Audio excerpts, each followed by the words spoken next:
بسم الله الرحمن الرحيم الحمد لله والصلاة والسلام على رسول الله أما بعد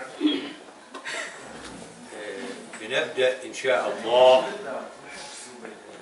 الأسبوع السادس عشر من الدورة التكوينية السادسة للمسلمين الناطقين باللغة الأسبانية. Assalamu alaikum wa rahmatullahi wa barakatuh. Empecemos con la semana número 16 del sexto nivel del ciclo formativo para musulmanes hispanohablantes. والفقرة مع ركين. Vamos a empezar por el apartado en el que hablamos sobre los buscadores de la verdad. الباحثون عن الحقيقة. Y hoy vamos a hablar sobre un compañero que se llama Suhaib al-Rumi. Alhamdulillahi Rabbil Alamin wa salatu wa salam ala Sayyidina Muhammad as-Sadiq al-Wa'd al-Amin. Allahumma la ilma lana illa ma 'allamtana innaka antal alimul hakim. Allahumma 'allimna ma yanfa'una wanfa'na bima 'allamtana wa zidna 'ilman. Wa arina al-haqqa haqqan warzuqna ittiba'ah. Wa arina al-batila batilan warzuqna ijtinabah. Waj'alna mimman yastami'una al-qawla fayattabi'una ahsana. Wa adkhilna bi rahmatika fi 'ibadika as-salihin. Las alabanzas son para hablar al Señor de los mundos y que la paz y las bendiciones sean sobre nuestro profeta Muhammad, el veraz, la promesa, el fidedigno. Oh Allah, no poseemos más conocimiento que el que tú nos has enseñado, pues tú eres el omnisciente, el sabio. Oh Allah, enséñanos lo que nos beneficia y benefícianos con lo que nos has enseñado y danos más conocimiento. Muéstranos la verdad como verdad y favorécenos conseguirla, y muéstranos lo falso como falso y favorécenos alejándonos de ello. Haz que seamos de aquellos que escuchan las palabras y siguen lo mejor de ellas, y haznos entrar por tu misericordia en el grupo de tus siervos justos. Hoy vamos a hablar sobre el noble compañero Suhaib al-Rumi. La palabra al-Rumi significa en lengua árabe, significa el no árabe, o todo aquello que no es de origen árabe. Entonces es como si estuviésemos diciendo Suhaib el no árabe, ¿vale? De todas maneras, Suhaib sí que era árabe. Ahora vais a ver después cuando explique su historia por qué le llamaron Suhaib al-Rumi. Suhaib nació en el seno de una familia rica en una ciudad que se llamaba Al-Ubulla, que estaba situada en Irak. Su padre había sido nombrado gobernador de la ciudad por el emperador de Persia, Cosroes. Entonces este compañero creció en un palacio que daba al río Éufrates y se crió pues, en un bienestar, ¿no? En una familia muy rica. Entonces, siendo niño, un día su madre lo cogió y lo llevó a dar un paseo, ¿no? A otra ciudad que se llamaba Az-Zani. Cuando iban por el camino para ir a esta ciudad, pues una serie de tribus de no árabes los asaltaron y pues le robaron todo el dinero que tenían, mataron a los guardias, le robaron todo el dinero que llevaba, digamos, el convoy, y se adueñaron de los niños. Cogieron a los niños y se los llevaron pues para venderlos como esclavos en sus países. Entonces cogieron a Suhaib entre estos niños y lo llevaron a su país. No se dice exactamente qué país es un país que no es árabe, y lo vendieron allí como esclavo. Entonces Suhaib se quedó allí durante muchos años viviendo como esclavo en este país que no era un país árabe, que era un país rumí. Por eso luego lo llamaron al-Rumi. Entonces él estaba allí pues sirviendo como esclavo durante muchos años. Y al principio pues como un niño, ¿no? Pues lo que deseaba era volver a su casa con sus padres, a su país y tal. Y pero él estaba allí atrapado, no podía salir. Cuando ya fue creciendo, porque pasaron varios años mientras que él estaba allí, pues empezó a pensar que él quería escaparse, que quería liberarse de su esclavitud y escaparse, y empezó a pensar, si me escapo de aquí, si salgo de aquí, ¿dónde voy a ir? ¿Voy a volver a mi tierra? Él empezó a reflexionar y dijo, bueno, a ver, mi tierra o mi ciudad es una ciudad que está bajo el Imperio Persa, y el Imperio Persa tampoco es que se caracterizara por ser un gobierno justo. Había mucha injusticia en el gobierno, ¿no? Y entonces pues pensó, yo cuando salga de aquí lo que quiero es ir a una tierra donde impere la justicia y la libertad, ¿no? Y quiero ir a buscar la verdad. Entonces pues entró en contacto con un monje cristiano, y este monje cristiano le dio informaciones de que el último profeta estaba a punto de aparecer y que aparecería en la península arábiga, en la zona de la Meca. Entonces él empezó a meterse esta idea en la cabeza y dijo, pues cuando me escape de aquí lo que voy a hacer es ir a la Meca, porque yo quiero encontrarme con este hombre y quiero saber cuál es el mensaje que él está predicando. Entonces pues lo planificó todo para escaparse de allí, y al final pues lo consiguió y se dirigió hacia la Meca. Entonces cuando llegó a la Meca pues llegó dijéramos, en un estado de bastante pobreza, porque él había estado viviendo como esclavo, por tanto no tenía dinero. Y cuando llegó allí a la Meca, pues los asociadores de la Meca pues, le preguntaron cómo te llamas y tal, para preguntarle por su historia, y él dijo que se llamaba Suhaib y empezó a explicarles un poco su historia, y al hablar, ellos notaron, los asociadores de la Meca notaron que él hablaba árabe, pero era un árabe como muy deficiente, era un árabe muy raro, porque él había estado, se fue niño, y había estado pues casi toda su juventud viviendo pues en un sitio donde no se hablaba árabe, y por eso ellos le pusieron el apodo de Suhaib ar-Rumi, Suhaib el extranjero o el no árabe. Cuando llegó allí, lo primero que hizo fue pues, buscarse la manera de un sustento, ¿no? La manera de cómo iba a salir adelante, y se puso en contacto con una persona que era conocida en la Meca porque era muy generoso y tenía muy buenos valores morales, y que era Abdullah ibn Jodaan. Entonces se asoció con él y empezaron a hacer negocios, y a partir de ahí pues poco a poco fue conocido pues porque era un chico muy activo, era muy trabajador y que era honesto en todas sus transacciones. Entonces pues empezó poco a poco a amasar, dijéramos, una fortuna. Poco a poco empezó con su trabajo pues a ahorrar dinero hasta que logró amasar una fortuna y fue uno de los ricos de la Meca. Entonces él, como he dicho, destacó en la Meca pues, por sus buenos valores y porque era una persona honesta y trabajadora, y también destacó por dos habilidades que él tenía, que era que tenía mucha precisión, era un experto en el tiro al arco, y porque era un gran jinete.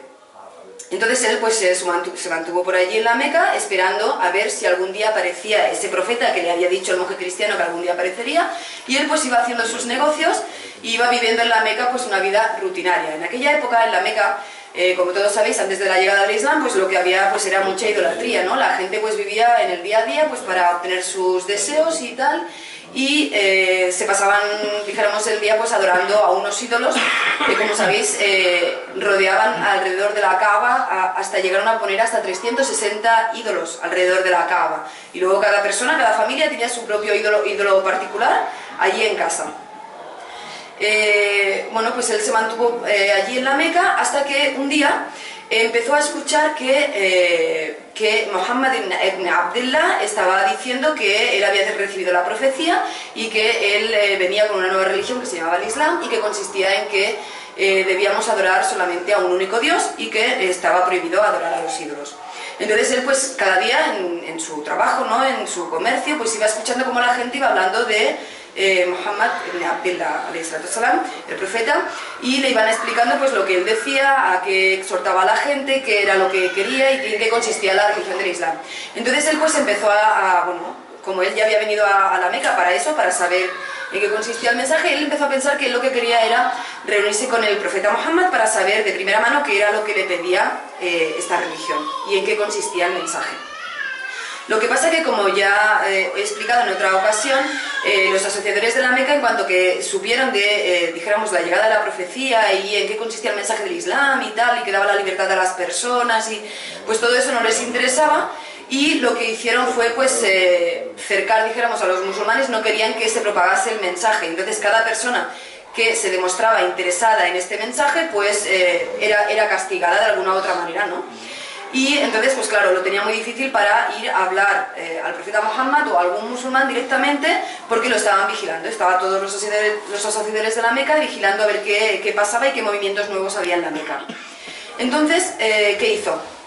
Él se enteró de que el profeta Muhammad sallallahu alaihi wasallam y los pocos musulmanes que había en aquel momento se reunían en una casa, que era la casa de Al-Arqam ibn Abi al-Arqam, para aprender las nuevas enseñanzas del Islam. Entonces él pues tomó una valiente decisión, tomó la decisión de que él, a pesar de que se estaba poniendo en riesgo porque lo estaban vigilando, pues él quería ir a aquella casa para saber en qué consistía el Islam y para escuchar de boca del profeta Muhammad qué era esa religión. Entonces pensó, bueno, pues lo que voy a hacer es voy a salir por la mañana bien prontito cuando todo el mundo está durmiendo, pues para eso, ¿no? Para evitar problemas. Y salió de madrugada y se dirigió a la casa de Al-Arqam ibn Abi al-Arqam. Entonces cuando llegó a los alrededores de la casa se dio cuenta que había una persona que estaba rondando por allí y que estaba como un poco nerviosa, ¿no? Estaba mirando a derecha, a izquierda, estaba haciendo algo raro. Entonces cuando se acercó Suhaib y vio quién era, se dio cuenta de que era Ammar ibn Yasir, que ya recordáis la semana pasada que estuve hablando sobre él. Entonces cuando lo vio le preguntó Suhaib: Ammar, ¿qué haces? ¿Qué estás haciendo por aquí? ¿No? Entonces Ammar le dijo: no, ¿qué haces tú? Y entonces Suhaib le dijo, pues yo he venido porque lo que quiero es saber qué explica este hombre sobre la religión del Islam. Y entonces Ammar le dijo, yo también, pues vamos a entrar. Y entonces entraron los dos juntos y pues allí estaba el profeta Muhammad explicando en qué consistía el Islam y ellos se empezaron a escuchar también y les pareció todo muy coherente y les gustó. Nada más escuchar más o menos los preceptos del Islam y en qué consistía el Islam y los valores morales a los que incitaba y todo eso, estas dos personas es como si les hubieran tocado la fibra sensible. O sea, seguramente las personas conversas que hay aquí entienden lo que pasó con estas personas. La persona que tiene la naturaleza innata intacta, Allah subhanahu wa ta'ala cuando nos crea con una naturaleza innata. Todas las personas cuando nacemos tenemos dentro de nosotros como una tendencia a amar todo lo que es bueno, los buenos valores, amar la justicia, amar la honestidad. Si os fijáis, dentro de cada persona es eso, es así como nosotros hemos sido creados. Hemos sido creados pues para que nos guste pues que se establezca justicia. A nadie le gusta que alguien reciba injusticia o que se hagan cosas que no son justas, ¿no?, con otras personas. Entonces, es lo que estaba diciendo, que cuando la persona tiene su naturaleza innata, cuanto más intacta la tiene y cuanto más pura la tiene, pues más fácil es que cuando escucha el mensaje de la verdad, lo acepte. Y entonces esas personas, pues eso, escucharon en qué consistía el Islam y enseguida pues vieron que era lo correcto y enseguida pues hicieron el juramento de fidelidad al profeta Muhammad sallallahu alaihi wasallam y decidieron que ellos iban a ser musulmanes. Entonces, en aquella época, como os he dicho hace poco, los asociadores no podían permitir que la gente se fuese convirtiendo al Islam. Hasta ese momento había muy poca gente que había declarado público su condición de Islam. Entre esas personas que hicieron pública su condición de Islam, fueron unas 7 al principio. Como dije la otra semana, eran el profeta Muhammad, sallallahu alaihi wasallam, Abu Bakr, y luego eran Ammar ibn Yasser, Somaya, la madre de Ammar, Bilal, Suhaib y Al-Miqdad. Estas eran las 7 personas que habían hecho pública su condición de Islam. No eran las primeras personas que se convirtieron al Islam, es diferente. O sea, porque Khadija se convirtió al Islam antes que Somaya, pero las primeras personas que se declararon musulmanas fueron estas. El profeta Muhammad estaba protegido pues por su tío Abu Talib, o sea que aunque dijese que era musulmán no le iban a hacer daño porque estaba protegido por su tío. Abu Bakr estaba protegido por su tribu, porque tenía un gran rango en su tribu y su tribu le protegía. Pero las otras 5 personas que he dicho no tenían a nadie que le protegieran, eran personas, digamos, débiles o no tenían a nadie que les pudiera proteger de las torturas y de los castigos de los asociadores de Quraysh. Pues entre estas 5 personas estaba Suhaib. Entonces, pues Suhaib también fue uno de los que estuvo expuesto a las brutales torturas que los Quraishíes estaban imponiendo a las personas que declaraban que eran musulmanas. ¿Y por qué estas personas, Suhaib, la semana pasada estuvimos diciendo Bilal también, por qué estas personas aguantaban esta tortura? ¿Por qué tenían paciencia para soportar esa tortura? Entre otras cosas, el profeta Muhammad sallallahu alaihi wasallam estaba siempre con ellos y les estaba siempre dando las buenas nuevas y les estaba motivando y intentando dar paciencia de que todo esto iba a tener una recompensa de Allah y que ellos iban a tener el paraíso y de que aguantaran un poco más porque dentro de poco Allah va a permitir que el Islam se extienda y todo esto va a acabar y bueno, era de esta manera como ellos se iban manteniendo firmes en la religión y iban viendo que realmente valía la pena sacrificarse pues por el Islam. Entonces, ¿qué hizo Abu Jahl? Abu Jahl lo que hacía era que intentaba presionar a todas las personas que se estaban convirtiendo al Islam, les intentaba presionar para hacerles ver que era mucho mejor que abandonaran el Islam, porque si no la vida iba a ser imposible. Y lo intentaba de varias maneras. Si a lo mejor el que se había convertido era rico, pues lo intentaba de una manera determinada. Si el que se había convertido era una pobre persona que no tenía apoyo, pues lo intentaba de otra, ¿no? Con Suhaib, como sabía que él era comerciante, pues lo que hizo fue inventar un plan para que él, pues su negocio se viniera abajo. Entonces hizo como una especie de llamada al boicot contra Suhaib y dijo: todo el mundo vamos a hacer un boicot a Suhaib, nadie le va ni a comprar ni a vender para que se empobrezca y cada vez vea que él, pues el Islam le está, dijéramos, dificultando mucho las cosas, ¿no? Pero Suhaib seguía firme, ¿no? Seguía firme porque él ya había encontrado la verdad y no pensaba dejarla. Entonces, Suhaib, estando en esta situación de extrema dificultad y tortura, pensó que, bueno, que tenía que hacer algo para salir de ese castigo, ¿no? Bueno, él iba pensando. Suhaib era conocido porque tenía mucha sabiduría y mucha inteligencia a la hora de tomar decisiones, y él iba pensando a ver cómo lo podía hacer. Mientras tanto, el profeta, sallallahu alaihi wasallam, que veía que estaba, dijéramos, el ambiente en Meca estaba totalmente cerrado, no tenía ninguna posibilidad de que la da'wa se pudiese hacer en la Meca, lo que hizo fue empezar a tener contactos, que si os acordáis también cuando hablamos de Sa'ad ibn Mu'adh, empezó a buscar contactos en las temporadas de la peregrinación, y cuando empezaron a venir personas de Yathrib, él empezó a explicarles el mensaje del Islam, y ahí es como empezó. Los chicos que venían de Yathrib empezaron a decir que sí, que les parecía bien, y poco a poco fue encontrando apoyos en Yathrib, hasta que ya encontró un grupo bastante numeroso de gente que se había convertido en el Islam en Yathrib, y que estaban dispuestos a acoger al profeta y a acoger el mensaje divino y a establecer un Estado islámico en Medina. Entonces, pues nada, el profeta sallallahu alaihi wasallam decidió que iba a emigrar a Medina, dio el permiso a todos los musulmanes para que emigrasen a Medina y se escapasen de la tortura que estaban sufriendo de los qurayshíes, y entonces los pocos que quedaron, casi todo el mundo se fue, los pocos que quedaron fueron estas personas que eran más débiles, que eran Suhaib, Bilal y bueno, Mekdad y todos estos. Pues eso, entre los que habían quedado atrás en Meca, pues era Suhaib. Entonces Suhaib empezó a pensar: ¿cómo puedo hacerlo para escaparme de aquí? Yo quiero irme junto al profeta, quiero irme junto a los musulmanes para poder actuar como un musulmán, porque aquí es imposible en la Meca.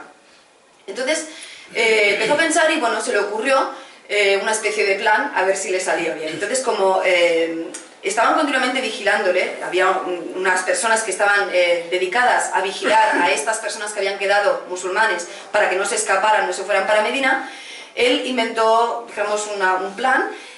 Hizo o fingió que él estaba, que tenía el vientre descompuesto y que tenía que ir cada 2 por 3 pues, a hacer sus necesidades. Entonces las personas que le estaban vigilando, pues bueno, él decía: tengo que ir a hacer mis necesidades, vale, ves, tengo que ir tal, vale, ves, es que me duele la barriga, vale, ves. Entonces pues al final dijeron: parece que tiene dolor de barriga y este va a estar toda la noche yendo y viniendo, nos va a marear. Entonces decidieron: va, nos dormimos y hasta con el estado en que está no se puede escapar. Cuando se durmieron o se echaron un poquito, pues Suhaib aprovechó para escaparse. Entonces empezó a huir y llegó, bueno, avanzó bastantes metros, ¿no? Bastante recorrido, pero los otros enseguida se dieron cuenta de que pasaba algo, se despertaron, y entonces lo que hicieron fue adelantarse a él, al camino donde ellos saben que normalmente se tiene que coger el camino para ir a Medina, y se esperaron allí hasta que llegó Suhaib. Cuando llegó, estas personas que vigilaban le dijeron: Suhaib, tú viniste a la Meca siendo un pobre, que huías de la esclavitud y que no tenías ni un solo duro, ¿no?, por decir algo, y tú te has enriquecido aquí en la Meca por nosotros. Entonces tú piensas que ahora te vamos a dejar escaparte a Medina y llevarte toda tu fortuna. Entonces aquí él se dio cuenta de que a ellos lo que les fastidiaba, dijéramos, no era que él se fuese con los musulmanes y que él viviese como un musulmán, sino que lo que les estaba fastidiando es que él se iba a llevar el dinero que había ganado en la Meca. Entonces les planteó el asunto, ¿no? Les dijo: a ver, ¿qué os parece si yo renuncio a toda mi riqueza, a toda mi fortuna, os la doy, os digo dónde está, y vosotros me dejáis ir en paz a Medina? Y los otros dijeron: vale, pues entonces así sí. Entonces él les dijo dónde estaban sus riquezas, los otros se fueron a asegurar de que era verdad lo que él decía, y cuando vieron que sí, pues le dejaron ir. Entonces él cogió, 4 cosas para tener para subsistir en el viaje. Era un viaje largo, ¿no?, en el que a lo mejor tardaba unos 3 días en llegar a Medina. Se llevó un poco de comida pues para aguantar en el camino.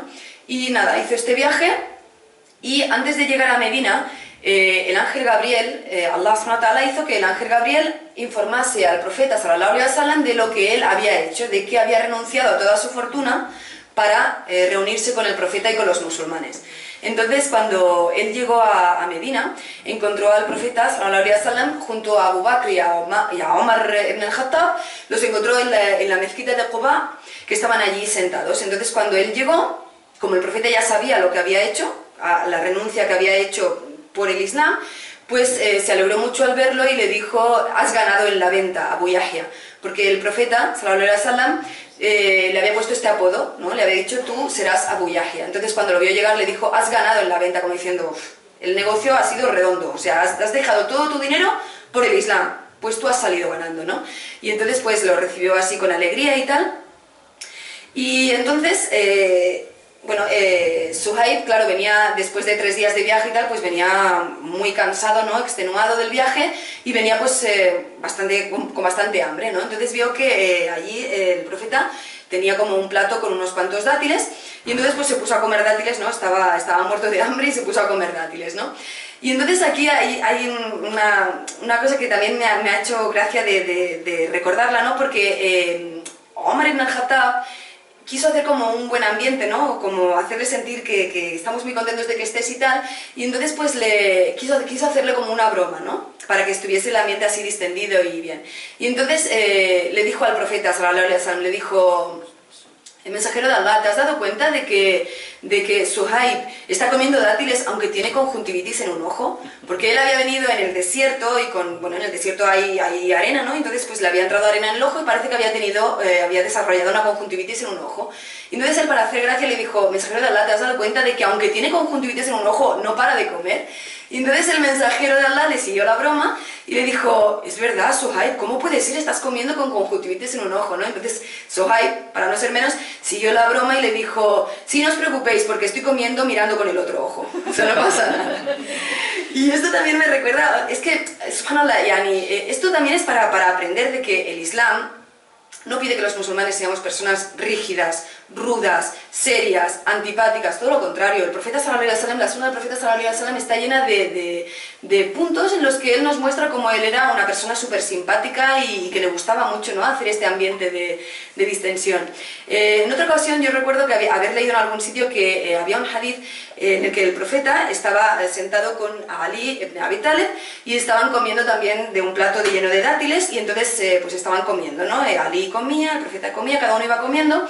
Entonces Ali comía el dátil y ponía el huesecito en el lado del plato, ¿no? Y el profeta iba comiendo y en vez de poner el huesecito en su lado, el profeta ponía el huesecito en el lado de Ali ibn Abi Talib. Entonces él comía, Ali comía y ponía su huesecito aquí. El profeta comía y le ponía el huesecito al lado. Entonces dice, o sea, se quedó así extrañado Ali, no sabía qué pasaba, y entonces el profeta le dijo, Ali, te estás comiendo todos los dátiles, mira todos los huesos, y entonces Ali le dijo, sí, tú te los comes todos con hueso. O sea, era una manera de que ellos, pues, ¿no? Había muchas situaciones en la vida del profeta de este tipo, ¿no? De que el profeta, sallallahu alaihi wasallam, pues hacía que sus compañeros se rieran y que hubiese un ambiente distendido. Pues nada, ya está Suhaib en Medina y bueno, pues se mantuvo al lado del profeta y de los musulmanes durante toda su vida, ¿no? Entonces, pues estuvo al lado del profeta, sallallahu alaihi wasallam, estuvo en las... Ah, no, hay una cosa que me he olvidado de decir. En ese momento en el que él llegó a Medina, cuando ya el profeta le dijo: has ganado en la venta Abu Yahya, también Allah subhanahu wa ta'ala hizo descender una ley en el Corán que dice, bueno, la traducción de la ley dice: entre la gente hay quien se vende a sí mismo buscando la complacencia de Allah, y Allah es misericordioso con sus siervos. Quiere decir que Suhaib tomó una decisión, o sea, él se encontró entre la espada y la pared, ¿no? Se encontró de que o mi dinero o el Islam, porque no le dejaban llevarse el dinero consigo, ¿no? Entonces él tomó la decisión y dijo: si me ponéis entre mi dinero y el Islam, yo prefiero el Islam. Entonces esa decisión que él tomó, pues por proteger su religión y por vivir de la manera que él había escogido vivir, Dios, fue una decisión que él tomó en un momento, ¿no? Sin embargo, Allah subhanahu wa ta'ala hizo que esta decisión quedara plasmada en el Corán por siempre jamás, o sea, hasta el final de los tiempos. Cada vez que nosotros leemos el Corán, vemos esta ley y recordamos cómo Suhaib había tomado la decisión de vender todo lo que él tenía a cambio del Islam. Eso para que veáis cómo Allah subhanahu wa ta'ala honra a las personas que le aman y que se comprometen con su religión. Bueno, pues eso, como he dicho, él se mantuvo en Medina al lado del profeta y al lado de los musulmanes, y pues estuvo presente en las batallas de Badr, de Uhud, de la batalla del Foso, la batalla de Hunayn, y bueno, pues el profeta estaba satisfecho de él hasta que, bueno, llegó la hora de la muerte del profeta, sallallahu alaihi wasallam. El profeta murió estando satisfecho de Suhaib. Después de la muerte del profeta vino el califato de nuestro señor Abu Bakr. Abu Bakr también tenía muchísimo respeto por Suhaib. Entre otras cosas porque una vez ocurrió un acontecimiento que esta cosa le hizo tener mucho respeto y mucha valoración por este compañero. ¿Qué pasó? Una vez Abu Bakr pasó por un mercado en el que encontró a 3 compañeros que eran Suhaib, Bilal y Salman, que estaban haciendo un comentario. Estaban haciendo el siguiente comentario, estaban diciendo, Abu Sufyan estaba delante de ellos y ellos estaban comentando diciendo, pues a ver si pronto las espadas de Allah cogen el cuello de este asociador que es un gran enemigo del Islam, ¿no? Es como diciendo, a ver si un día podemos conseguir matar a este hombre que está haciendo tanto daño al Islam. Abu Sufyan todavía no era musulmán en aquella época. Y entonces cuando llegó Abu Bakr y escuchó esto, pues le pareció que estaba mal y entonces les reprendió y les dijo, pero ¿cómo habláis así de un líder de Quraysh? No está bien que habléis así de un líder de Quraysh. Entonces cuando Abu Bakr volvió a ver al profeta, le comentó lo que había pasado. Le dijo, mira, yo he estado en el mercado y he encontrado a Bilal, a Suhaib y a Salman hablando de Abu Sufyan diciendo tal cosa. Y yo les dije tal cosa. Entonces encontró que el profeta sallallahu alaihi wasallam se enfadó, se enojó y dijo, ¿has hecho enojar a Suhaib, a Salman y a Bilal, Abu Bakr? Le dijo, pues ten mucho cuidado porque cuando ellos se enojan, Allah subhanahu wa ta'ala se enoja porque ellos están enojados.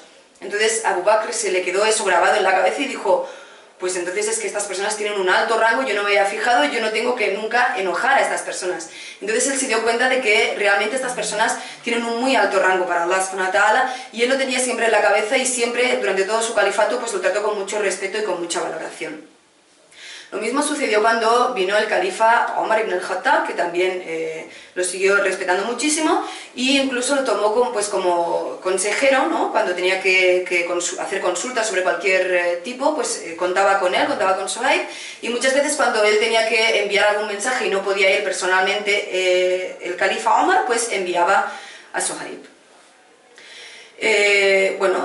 Incluso cuando Omar ibn al-Khattab fue apuñalado, sabéis que a Omar ibn al-Khattab lo apuñalaron, ¿no? Y murió asesinado. Entonces cuando él recibió la puñalada, lo primero que hizo fue pedir que Suhaib rezara delante de los musulmanes como imán de los musulmanes, y esto también demuestra el rango que tenía para él. Más adelante pues sucedió la fitna que hubo entre Ali y Muawiyah. Hubo una fitna, ¿no?, en la que no se ponían de acuerdo, hubieron musulmanes que estaban a favor de Ali, hubieron musulmanes que estaban a favor de Muawiyah, y Suhaib en cambio no se decantó ni por un grupo ni por el otro porque lo que quería era que no se separasen los musulmanes. Y bueno, vivió toda su vida aplicando la sunna del profeta sallallahu alaihi wasallam como un buen musulmán y murió y fue enterrado en el cementerio del Baqiyah. Todavía está allí, quien visite Medina lo puede visitar en el cementerio del Baqiyah. Y bueno, y hasta aquí ha sido su historia. Vemos que es un personaje que se destacó sobre todo por su inteligencia, porque analizaba muy bien qué era lo que él quería en la vida y que cualquier objetivo que él tenía en la vida tenía que estar alineado con su propósito. O sea, siempre nosotros en nuestra vida tenemos que tener un propósito superior. Tenemos objetivos que son más pequeños a corto plazo, que queremos conseguir a corto plazo. Esos objetivos tienen que estar alineados con nuestro propósito en la vida. Y nuestro propósito en la vida tiene que ser algo que complazca a Allah. O sea, nosotros tenemos que siempre buscar cuál es mi propósito en la vida, por qué Allah subhanahu wa ta'ala me ha creado, qué habilidades me ha dado o qué aptitudes yo tengo que destaco con ellas sobre los demás y cómo puedo yo utilizar estas habilidades y estas características que Allah me ha bendecido con ellas, pues para utilizarlas en un propósito que complace a nuestro Creador. Y eso es lo que él hizo y por eso se destacó, porque tenía un propósito alto en la vida y tomaba las decisiones precisas para llegar a ese propósito. Pedimos a Allah subhanahu wa ta'ala que sigamos el ejemplo de este compañero, Suhaib al-Rumi, y que nos haga alcanzar un alto rango tanto en esta vida mundanal como en la otra vida. Amén ya Rabbil Alamin. Walhamdulillahi Rabbil Alamin.